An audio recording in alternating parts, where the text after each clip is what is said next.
નમસ્તે દોસ્તો. હાલ હું માનવ પરિવાર ટ્રસ્ટ મનોદિવ્યાંગ સંસ્થાના કેમ્પસમાંથી ધવલ ભાયાની વાત કરું છું.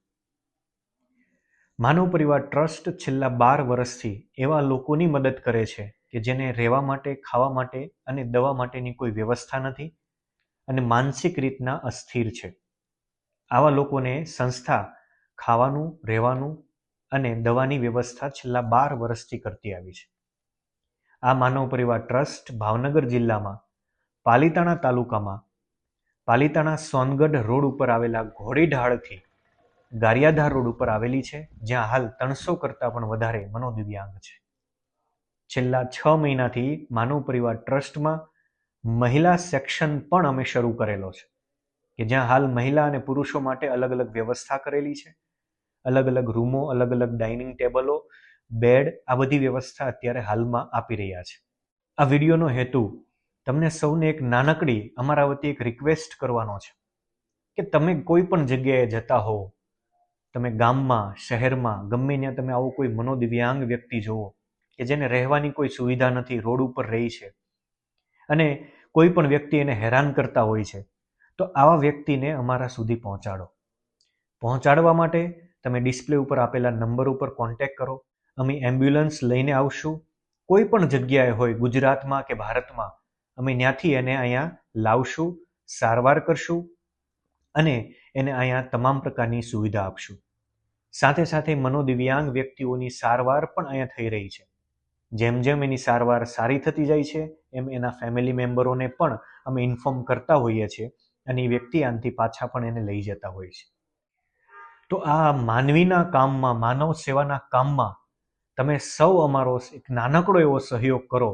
દરેક વ્યક્તિ નાનો સહયોગ કરશે તો આ માનવ પરિવાર ટ્રસ્ટનો જે હેતુ છે આપણે ઘણા બધા લોકો સુધી પહોંચાડી શકશું. હાલ માનવ પરિવાર ટ્રસ્ટમાં એટલું ફંડિંગ નથી કે અમે સોશિયલ મીડિયાના મારફતે પ્રમોશન કરી અને દરેક લોકો સુધી પહોંચીએ. એટલા માટે આ એક વિડીયોના મારફતે તમને સૌને એક રિક્વેસ્ટ કરીએ છીએ કે તમે તમારા ફેસબુક, ઇન્સ્ટાગ્રામ, વોટ્સઅપ ઉપર જો આ વિડીયો મૂકશો તો અમને એક બહુ મોટી સહાય મળશે. કેમ કે દરેક વ્યક્તિના પર્સનલ ફેમિલી, મિત્રો, આ બધાનો 50, 100, 150, 200, 500 જણાનું ગ્રુપ હોય છે. જો તમે એક વિડીયો 24 કલાક માટે અમારો મૂકશો તો અમને 50, 100, 500 જણા લગી અમારી કનેક્ટિવિટી બનશે, અમારી માહિતી જશે અને એ 500 જણા જ્યારે રોડ ઉપર નીકળતા હશે તે માનવ પરિવાર ટ્રસ્ટની આંખ અને કાન બનશે.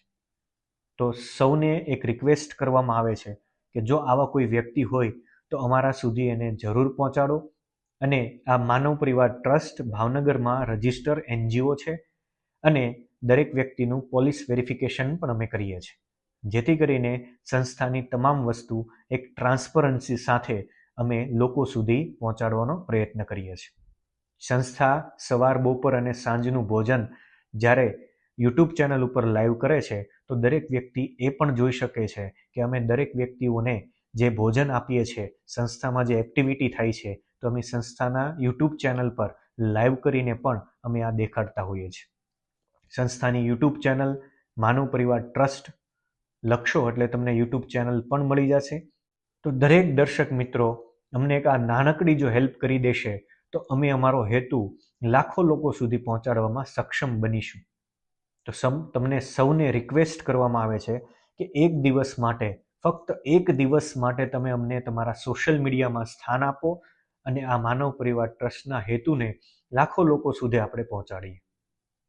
આ વિડીયો સાંભળવા માટે તમારો ખૂબ ખૂબ આભાર અને શેર કરશો તો અમે દિલથી તમારું ધન્યવાદ કરીએ છીએ.